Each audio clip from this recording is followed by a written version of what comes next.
अस्सलाम वालेकुम फ्रेंड्स, इल्मी एकेडमी की तरफ से स्पोकन इंग्लिश से रिलेटेड एक नई वीडियो में खुश आमदीद।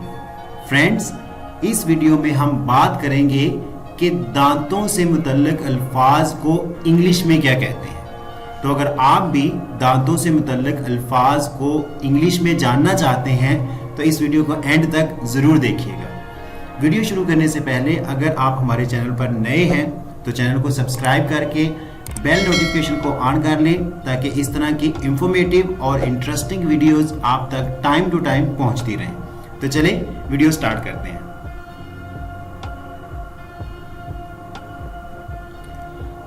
अगर सिंगल दांत हो तो उसको इंग्लिश में कहते हैं टूथ, टूथ।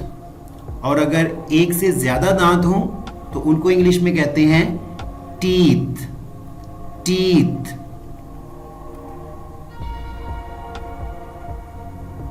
अकल दाढ़ को इंग्लिश में कहते हैं विजडम टूथ, विजडम टूथ।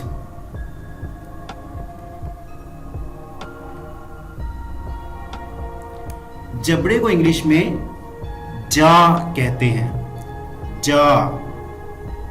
अब ऊपर वाले जबड़े की बात करें तो उसको अपर जा कहेंगे और नीचे वाले जबड़े की बात करें तो उसको लोअर जा कहेंगे।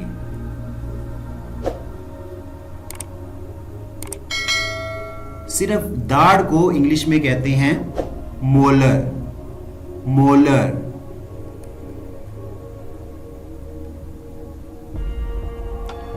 सामने के दांतों को इंग्लिश में इंसाइजर कहते हैं, इंसाइजर।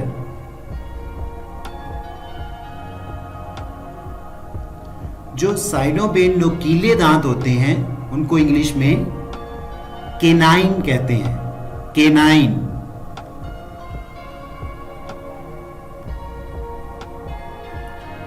मसूड़ों को इंग्लिश में गम्स कहते हैं, गम्स।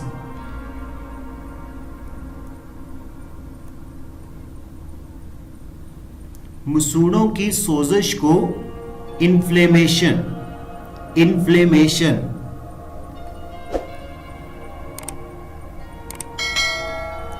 दांतों पर जो मैल जम जाती है, जो बड़ी स्ट्रिक्ट होती है, इतनी आसानी से उतरती नहीं है, उसको इंग्लिश में कहते हैं टार्टर, टार्टर।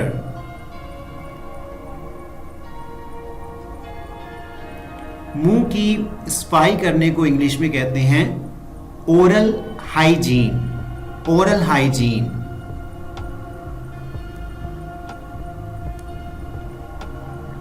दांतों में जो कीड़ा लग जाता है उसको इंग्लिश में कहते हैं कैविटी, कैविटी।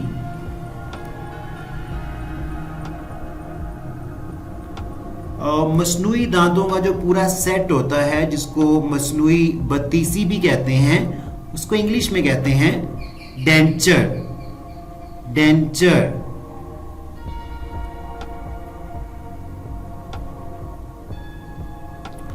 दांतों का जो डॉक्टर है उसको इंग्लिश में कहते हैं डेंटिस्ट, डेंटिस्ट।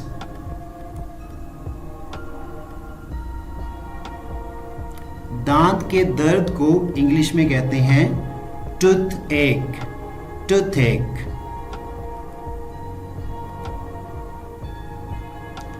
दांत निकालने को इंग्लिश में कहते हैं pull a tooth, pull a tooth. Friends, this is our today's video. Video पसंद आई हो तो लाइक करना मत भूलिएगा। और हाँ, अगर अभी तक आपने हमारे चैनल को सब्सक्राइब नहीं किया तो चैनल को सब्सक्राइब करके बेल नोटिफिकेशन को ऑन कर लें ताकि इस तरह की इंफॉर्मेटिव वीडियोस आप तक टाइम टू टाइम पहुंचती रहे। Thanks for watching the video.